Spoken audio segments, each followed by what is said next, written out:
First Contact, Mockery, the massive crystalline spires of Station Zephyria pierced through the void of space like glowing needles, their surfaces reflecting the light of three distant suns. Within the Grand Council chamber, representatives from across the galaxy gathered in their designated sections, each species maintaining their traditional formations and customs. The air hummed with translation devices working overtime to convert dozens of alien languages into something resembling universal communication. Ambassador Vextar of the Draconian Empire stood at his towering height of 12 feet, his obsidian scales catching the chamber's artificial light. His serpentine neck curved as he surveyed the room with barely concealed disdain.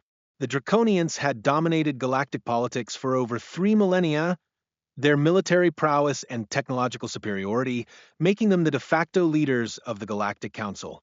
Today, however, they were here to witness something unprecedented and, in Vextar's opinion, utterly ridiculous. Honored members of the Council, Vextar's voice boomed through the chamber's acoustics. Today, we welcome the newest species to petition for membership in our great alliance. From the primitive world they call Earth, I present to you, the humans. A ripple of what could only be described as polite laughter echoed through the chamber. The Mellani representatives, with their translucent blue skin and multiple eyes, exchanged glances that clearly conveyed amusement. The Cortherian delegation, massive bear-like creatures with advanced cybernetic implants, rumbled with what passed for chuckling in their species. Even the usually stoic Vorthak, reptilian beings known for their emotional control, seemed to emit low hissing sounds that indicated humor. The chamber's main doors slid open with a soft hiss, and the human delegation entered. Captain Elena Rodriguez walked at the front of the group, her military bearing evident despite the diplomatic attire she wore. At 45 years old, she had seen combat in 3 different theaters before transitioning to diplomatic service. Her dark hair was pulled back in a practical ponytail, and her brown eyes took in every detail of the chamber with the calculated assessment of someone who had spent years reading dangerous situations. Behind her walked Dr. James Chun, a slight man in his 50s whose unassuming appearance masked one of the most brilliant strategic minds Earth had ever produced. His specialty was xenobiology and conflict resolution, though his doctorate in applied physics had proven equally valuable in their preparations for this moment. Commander Zara Okafor brought up the rear, her Nigerian heritage evident in her tall, athletic build and the confident way she moved through the chamber. As they approached the central speaking platform, Elena could feel the weight of hundreds of alien eyes upon them. The translation device she wore provided a constant stream of commentary from the various species present, most of it unflattering. "Look at their crude clothing," came the comment from a Mellani representative. "No environmental adaptation gear, no personal shields, no enhancement implants. How do they even survive in space? Their technology appears to be based on chemical propulsion," observed a Cortherian delegate. "We abandoned such primitive methods over 5,000 years ago. Their average lifespan is less than 100 Earth years," added a Vorthak analyst. "Barely enough time to achieve basic competency in any meaningful skill." Elena maintained her composure as she stepped up to the speaking platform.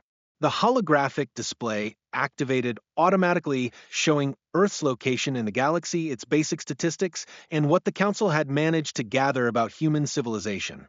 The numbers were not impressive by galactic standards. Earth's population of 8 billion seemed small compared to the Draconian Empire's trillion inhabitants spread across hundreds of worlds. Their technology, while advanced by terrestrial standards, appeared laughably primitive when measured against species that had mastered faster-than-light travel for millennia. Honored council members, Elena began, her voice carrying clearly through the chamber's acoustics.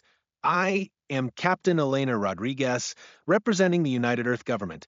We come before you today, not as supplicants, but as equals who wish to contribute to the galaxy's continued peace and prosperity." The chamber erupted in barely contained laughter. Vextar's forked tongue flicked out in what Elena had learned was a gesture of amusement among his species. "Equals," he repeated, his voice dripping with condescension. "Your species has barely mastered interplanetary travel. Your longest spaceflight to date was a mere 6-month journey to your outer planets. Our commercial freight vessels make longer trips as routine cargo runs. Minister K.L. Wynath of the Crystalline Collective spoke. Next, her voice producing harmonics that the translation device struggled to render properly. Your military technology consists primarily of kinetic weapons and chemical explosives. Our children's toys are more sophisticated than your most advanced weapon systems. Elena felt Dr. Chin shift slightly behind her, a subtle sign that he was analyzing the room's dynamics.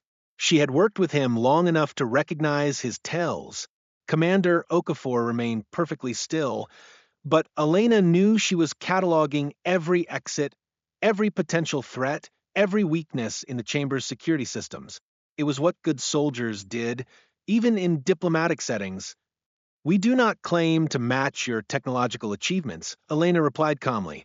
However, we believe that our perspective and capabilities might prove valuable in ways that pure technological advancement cannot address.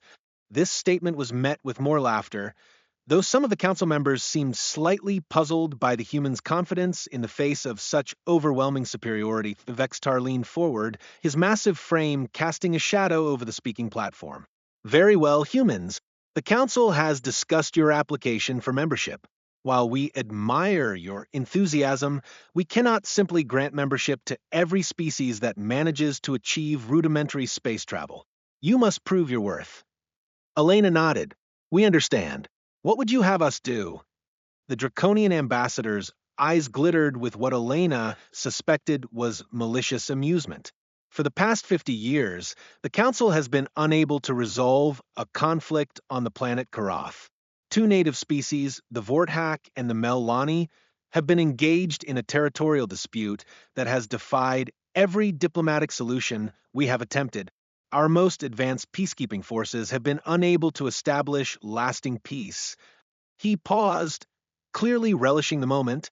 Your mission, should you choose to accept it, is to travel to Karath and resolve this conflict. You will have access to a basic transport vessel and standard diplomatic immunity. No weapons, no advanced technology, no backup support. If you can accomplish what our most skilled diplomats and peacekeepers have failed to achieve, we will consider your application for membership. The chamber fell silent as the implications of this challenge became clear. The Koroth conflict was notorious throughout the galaxy as an unsolvable problem. The Vorthak and Mellani had been fighting for so long that many species considered it a natural state of affairs. Dozens of council peacekeeping missions had failed, some resulting in significant casualties. It was not a mission anyone expected the humans to survive, let alone succeed at. Elena looked back at her team. Dr. Chun gave an almost imperceptible nod. Commander Okafor's expression remained neutral, but Elena caught the slight tightening around her eyes that indicated she was already running tactical scenarios. Both of her companions understood what this mission really represented. It was not an opportunity to prove themselves. It was an elaborate form of execution disguised as a diplomatic challenge. We accept, Elena said simply. The reaction was immediate and overwhelming.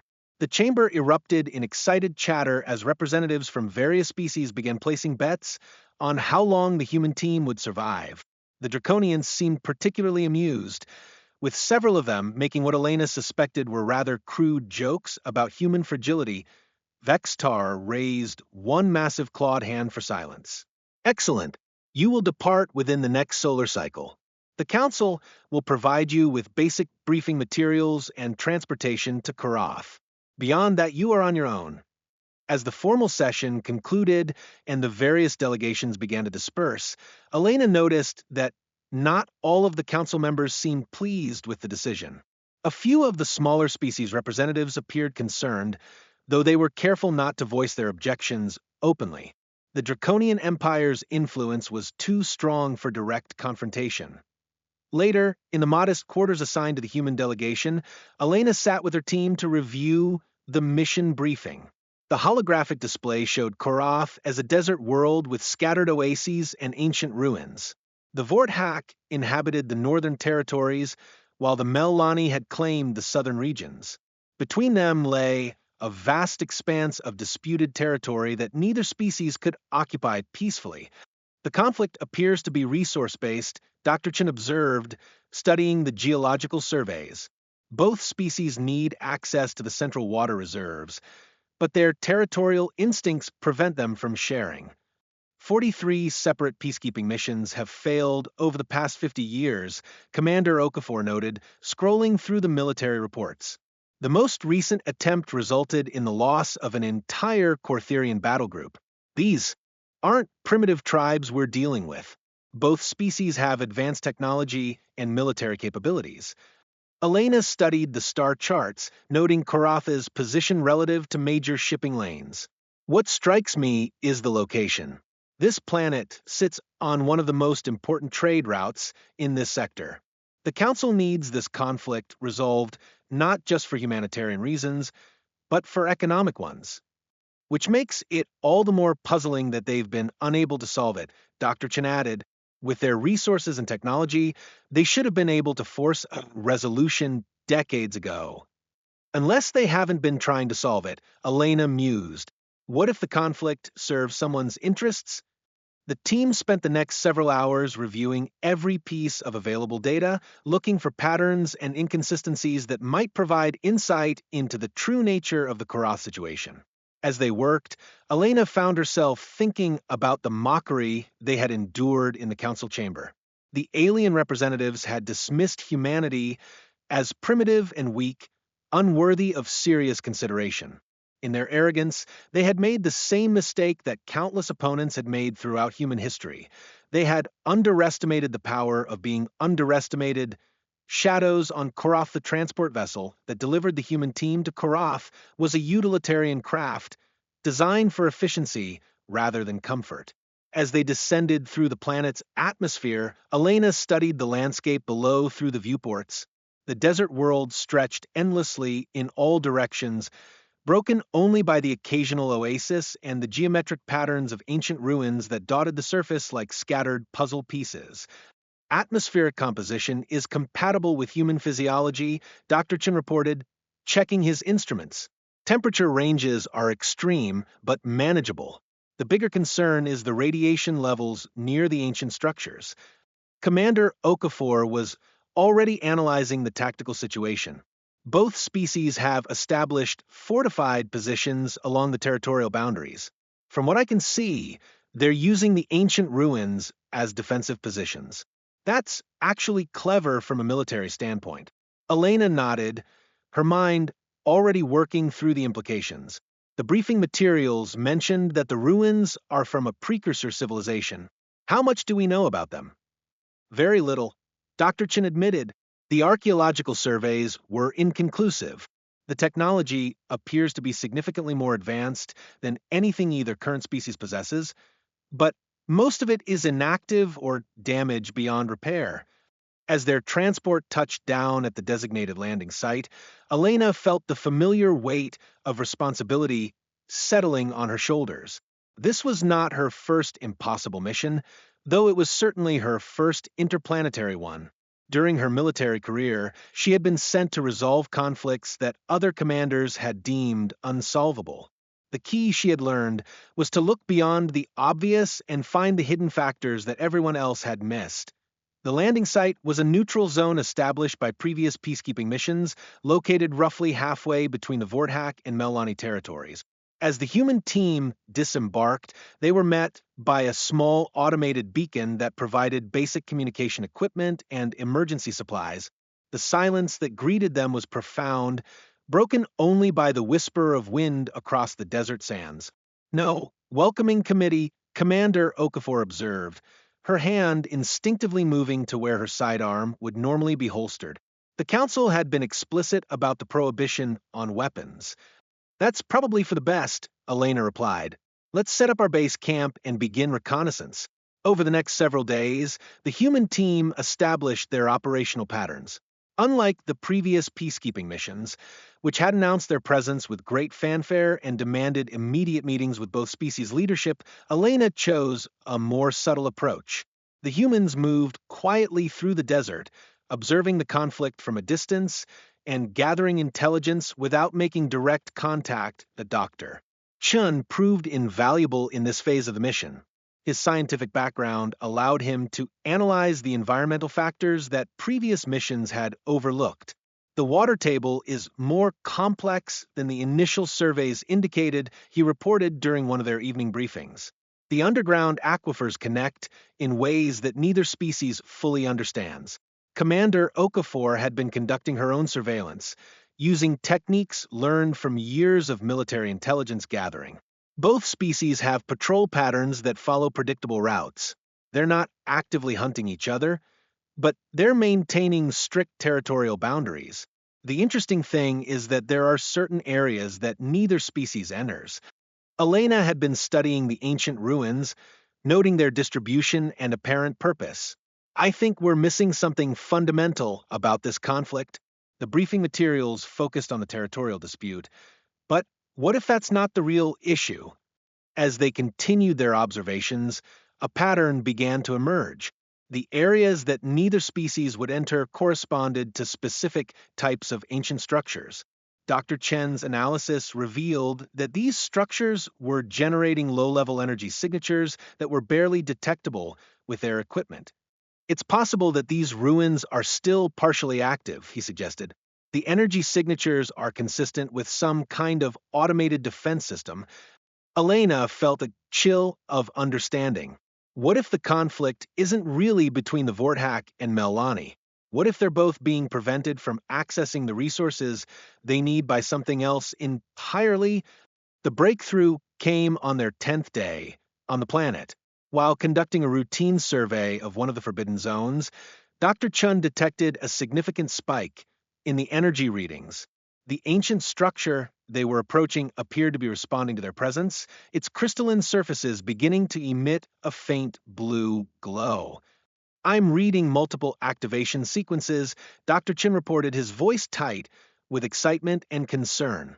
This isn't just a passive defense system.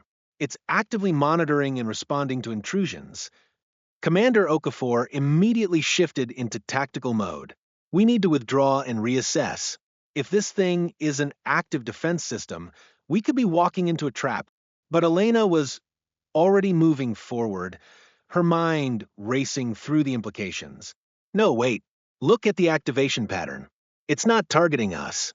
It's scanning us. The ancient structure continued to glow, and suddenly a holographic display materialized in the air before them.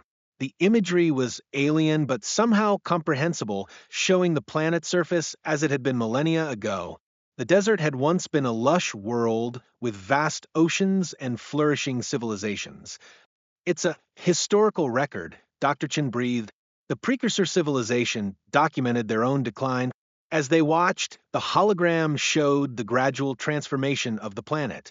Climate change, resource depletion, and finally the construction of automated systems designed to preserve what remained of the world's ecosystem. The defense networks were not meant to keep species away from resources, but to prevent overexploitation that had destroyed the original civilization. The Vorthak and Melani aren't fighting each other, Elena realized.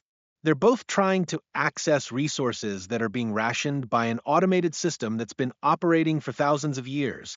Commander Okafor was already thinking ahead to the tactical implications. So, how do we convince a computerized system to adjust its parameters? We can't exactly negotiate with it. Elena smiled, recognizing the challenge for what it truly was. Who says we need to convince it? What if we just need to prove that we understand its purpose? Over the next week, the human team worked with a patience and persistence that would have seemed impossible to the alien observers who had dismissed them so casually. They mapped the entire network of ancient structures, documenting the patterns of resource allocation and identifying the central control nexus. Unlike the previous missions that had tried to force a solution through diplomacy or military action, the humans chose to work within the system's parameters. Dr. Chen's scientific expertise proved crucial in understanding the automated system's decision-making processes. Commander Okafor's tactical skills were essential in planning their approach to the central nexus without triggering defensive responses. and Elena's diplomatic experience helped her recognize the signs of a system that was not malfunctioning, but simply operating according to parameters that no one had bothered to understand. The central nexus was located in the heart of the disputed territory, beneath a massive crystalline structure that rose from the desert floor like a frozen waterfall. As they approached, Elena could feel the weight of centuries pressing down on her. This was the culmination of a precursor civilization's final attempt to preserve their world for future generations. The system is designed to prevent ecological collapse, Dr. Chin explained as they entered the structure. It's been carefully managing resource allocation to ensure long-term sustainability. The Vorthak and Melani aren't being denied access to resources. They're being rationed to prevent the same mistakes that destroyed the original civilization. The central chamber was a marvel of ancient engineering, filled with displays and control systems that hummed with patient efficiency. Elena approached the main control interface, her heart pounding with the realization that they were about to attempt something that no previous mission had even considered. "Are you sure about this?" Commander Okafor asked, her concern evident. Elena nodded, placing her hand on the interface. "The system isn't broken. It's just waiting for someone to demonstrate that they understand its purpose." The interface responded immediately, recognizing the humans' approach as fundamentally different from the previous missions. Instead of trying to override or bypass the system, they were acknowledging its wisdom and working within its constraints. The holographic displays showed the current resource allocation patterns, the ecological monitoring data, and the long-term sustainability projections. Elena began to input a new allocation protocol, one that would allow both species to access the resources they needed while maintaining the ecological balance that the system was designed to protect. It was a delicate process requiring careful consideration of environmental impact and species behavior patterns. As the new protocols took effect, the ancient system began to signal its approval. The defensive networks powered down, the resource allocation barriers were lifted, and for the first time in 50 years, both the Vorthak and Melani found themselves able to access the central territories without interference. The resolution came not through force or clever diplomacy, but through understanding and patience. The humans had succeeded where others had failed because they had taken the time to truly comprehend the situation instead of imposing their own assumptions about what the problem must be. Respect through silence, the journey back to Station Zephyria gave Elena time to reflect on what they had accomplished on Karath. The resolution of the conflict had been so smooth that it almost seemed anticlimactic. Within hours of the automated system's shutdown, both the Vorthak and Melani had begun establishing cooperative settlements in the previously disputed territories. The ancient precursor technology had even provided them with sustainable resource extraction methods that would prevent future conflicts. "I still can't believe it was that simple," Dr. Chin said as he reviewed their final report. 50 years of failed missions, and all it took was someone willing to read the instruction manual.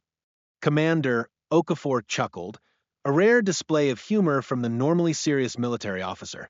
"Not exactly simple.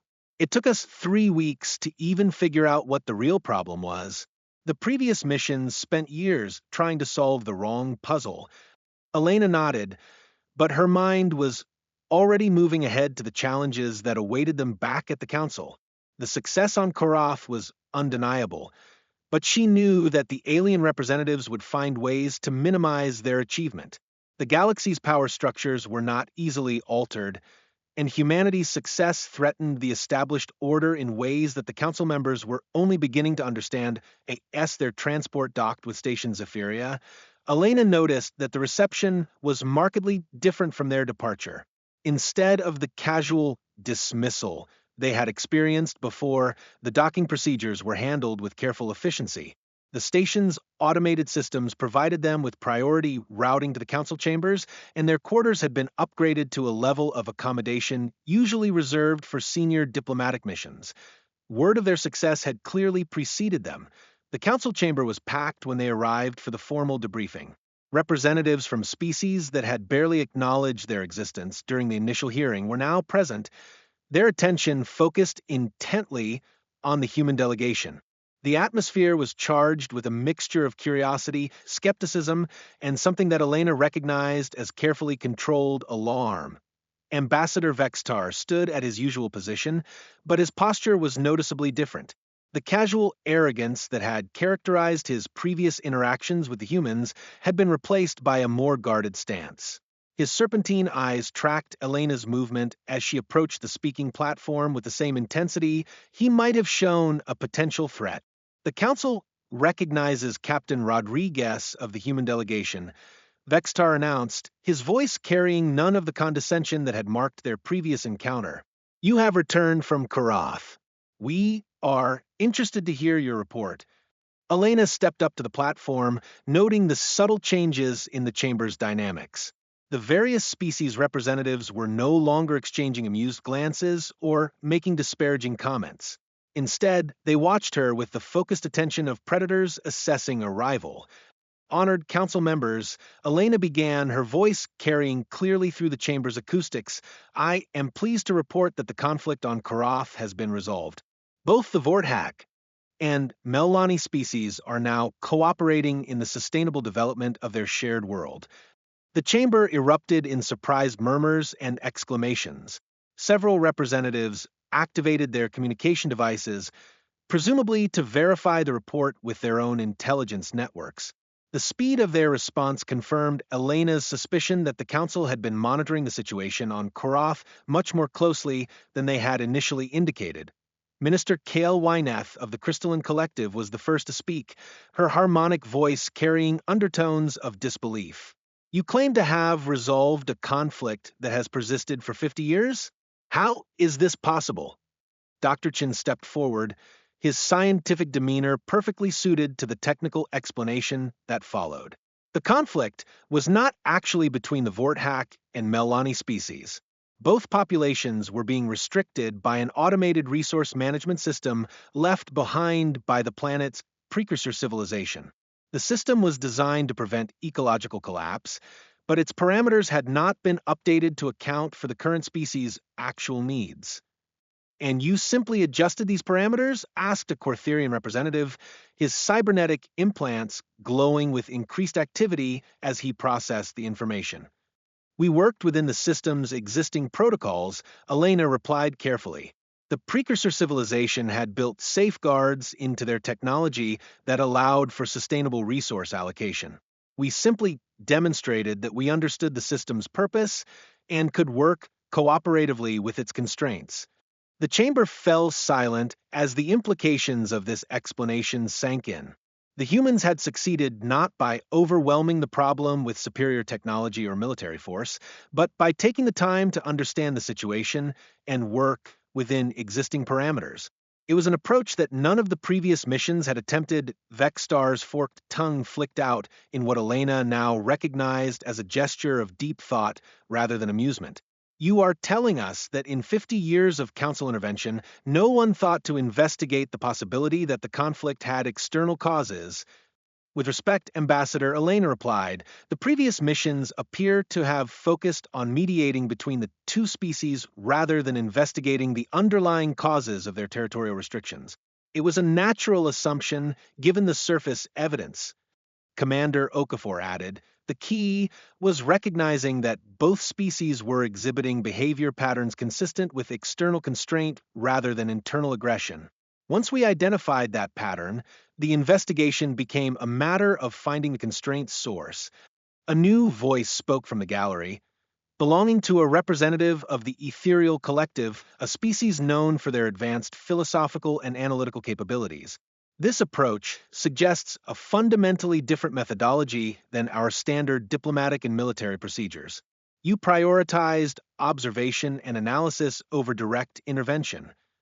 Human military doctrine emphasizes the importance of intelligence gathering and situational awareness, Elena confirmed. We believe that understanding the battlefield is more important than controlling it.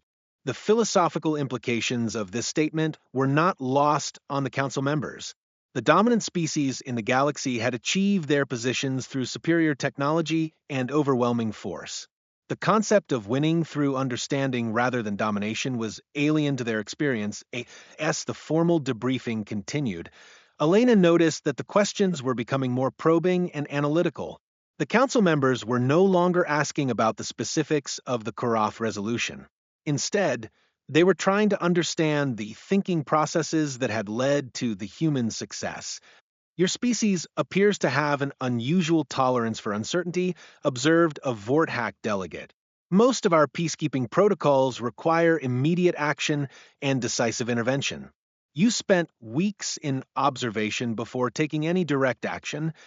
Patience is a survival trait in human military tradition, Commander Okafor replied. Acting without sufficient information is often more dangerous than taking no action at all. Dr. Chen added, scientific methodology also emphasizes the importance of thorough analysis before drawing conclusions. We approach problems with the assumption that our initial understanding is likely incomplete. The session continued for several hours, with the council members asking increasingly sophisticated questions about human problem-solving methodologies, military doctrine, and diplomatic approaches. Elena began to realize that the debriefing had evolved into something much more significant than a simple mission report.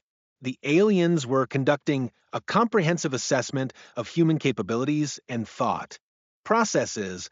When the formal session finally concluded, Vextar stood to address the chamber.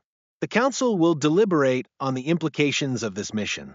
The human delegation will be informed of our decision within the next standard cycle. As the various species representatives filed out of the chamber, Elena noticed that many of them were engaged in intense discussions. The casual dismissal that had characterized their initial reception was nowhere to be seen.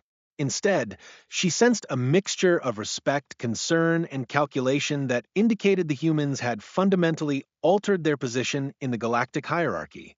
The next day, the human delegation was summoned back to the council chamber for the formal announcement of their membership status. The atmosphere was markedly different from their previous appearances. The chamber was filled to capacity, with representatives from every major species in the galaxy present to witness the proceedings. Vextar stood at the center of the chamber, his imposing figure somehow less intimidating than it had been during their first encounter. The Council has reached a decision regarding the human application for membership, he announced. The resolution of the Koroth conflict has demonstrated capabilities that we had not previously recognized. He paused, his golden eyes meeting Elena's directly.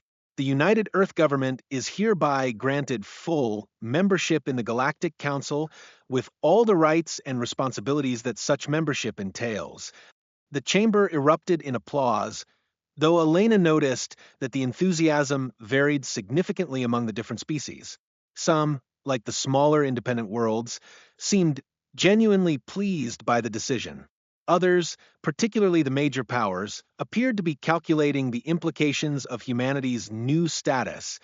Furthermore, Vextar continued, the Council hereby establishes the Human Peacekeeping Corps with authority to investigate and resolve conflicts that have proven resistant to conventional diplomatic and military intervention. This announcement was met with a more mixed response. Several species representatives exchanged glances that Elena interpreted as concern about the precedent being set. The establishment of a specialized peacekeeping force was a significant recognition of human capabilities, but it also represented a potential challenge to existing power structures. In the days that followed, Elena found herself inundated with requests for consultation from various species dealing with their own intractable conflicts. The galaxy, it seemed, was full of problems that had been dismissed as unsolvable simply because no one had approached them with the right methodology. As she stood on the observation deck of Station Zephyria, watching the stars wheel slowly through the cosmic void, Elena reflected on the journey that had brought humanity to this moment. They had been dismissed as primitive and weak, underestimated and mocked by species that measured worth solely in terms of technological advancement and military power, but humanity had proven that there were other forms of strength. The ability to observe patiently, to think creatively, to work within constraints rather than simply overwhelming them with force. These were capabilities that the galaxy had forgotten in its rush toward technological domination. To Dr.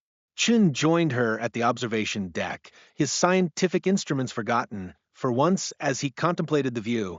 "Do you think we're ready for this?" he asked. "The responsibility is enormous." Elena smiled, remembering the mockery they had endured in the council chamber just weeks before. "I think we've always been ready. The galaxy just wasn't ready for us." Commander Okafor approached from behind, her footsteps silent on the deck plating. "The first new assignment just came in. Apparently, there's a situation in the Andromeda trade routes that's been stumping the Council for over a decade." Elena nodded, already feeling the familiar anticipation of a new challenge. "What's the nature of the problem?" "Shipping routes keep disappearing," Okafor replied. "Not being attacked or hijacked. Just disappearing. No wreckage, no distress signals, no evidence of what happened to them." Dr. Chen's scientific curiosity was immediately engaged. "That's fascinating.